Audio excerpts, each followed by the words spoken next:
Asal-usul Gunung Kawi dengan Mbah Jugo. Hutan lebat di kaki Gunung Kawi, nuansa senja, suara burung dan angin berdesir di antara pepohonan. Seorang lelaki tua bersorban putih berjalan perlahan melewati semak-semak. Tongkat kayunya menekan tanah lembab, setiap langkahnya penuh kebijaksanaan. Dialah Mbah Jugo, seorang ulama dan tokoh spiritual yang dikenal sakti. Di sampingnya seorang murid setianya, Raden Mas Imam Sujono, mengikuti dengan takjim.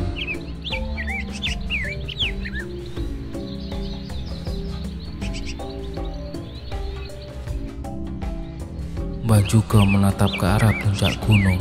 Gunung ini penuh energi. Tempat ini akan menjadi tanah bertuah, wahai Imam Sujono. Raden Mas Imam Sujono mengangguk sambil memandang sekitar. Benarkah guru? Aku merasakan hawa yang berbeda di sini, seperti ada kekuatan besar yang bersemayam. Mbah Jugo tersenyum tipis. Ia menutup matanya sejenak, merasakan angin yang membawa bisikan dari leluhur.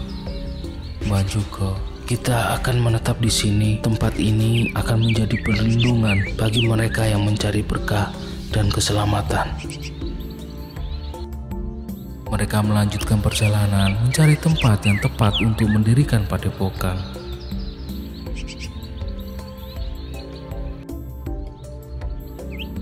Sebuah dataran di tengah hutan, dekat sumber mata air, beberapa murid sudah mulai membangun gubuk-gubuk sederhana.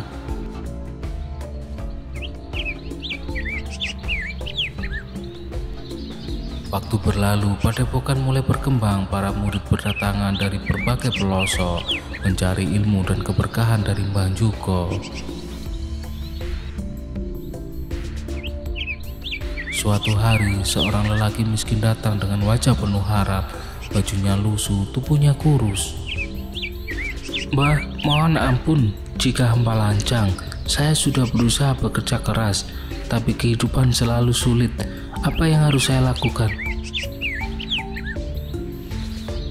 Mbah Jugo tersenyum bijak. Ia mengambil segenggam tanah dan meletakkan di tangan lelaki itu. Tanah ini bukan sekedar debu. Jika engkau menanam benih dengan niat yang baik, tanah ini akan memberimu hasil. Pergilah, bekerja dengan ikhlas dan jangan pernah menyerah. Lelaki itu terharu. Ia pun pergi dan memulai kehidupan baru dengan semangat.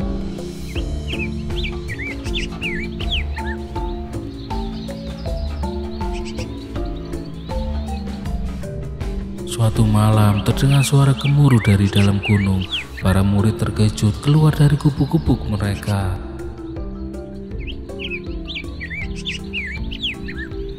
Wah, gunung ini bergetar. Apakah ini petanda buruk? Bukan pertanda buruk, melainkan berkah. Gunung ini akan menjadi tempat penuh keberkahan bagi mereka yang mencari petunjuk. Tiba-tiba di dalam hutan muncul cahaya kehijauan berpendar indah seperti kunang-kunang raksasa. Angin bertiup lembut membawa aroma bunga hutan yang harum. Sejak malam itu, banyak orang percaya bahwa Gunung Kawi adalah tempat sakral penuh energi spiritual.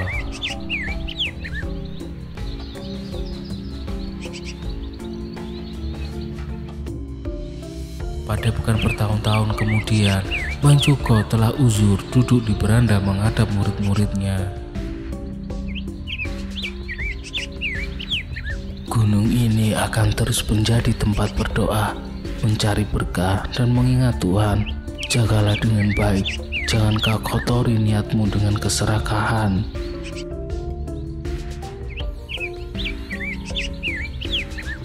Para murid mengangguk dengan mata berkaca-kaca. Mereka tahu ajaran Mbah Jugo akan terus hidup meskipun ia tak lagi bersama mereka.